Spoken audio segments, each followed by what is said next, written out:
Домашната ракија најверојатно ќе подлежи на давачки. Државата планира да воведе акциза за оние кои ќе произведат повеќе од 200 литри годишно. Законот кој се уште е во собранието, но би требало да стапи во сила до 15 јули, предвидува да се плаќа дури и за домашно произведеното пиво, но не и за виното. Акцизата за питки жестоки пијалоци ќе изнесува 340 денари за литар чист алкохол. Стои во предлог законот.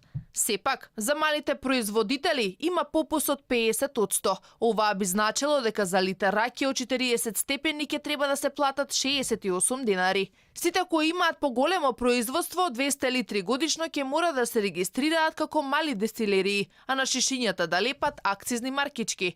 Царинската управа ќе врши проверка и контрола. Директорот на Царинската управа пак тврди дека со законското решение нема дополнителни акцизи и давачки. Со датум на примена од 15 јули и таму немаме ние дополнително воведување на некои акцизи за вино и за ракија.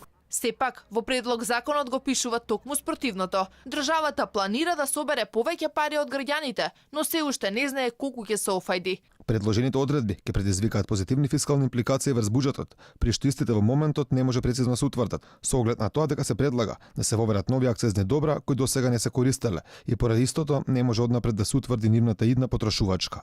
Со него се предвидува да се плаќа акциза и за течностите за електронски цигари и тутунот за наргиле, кои досега не беа регулирани.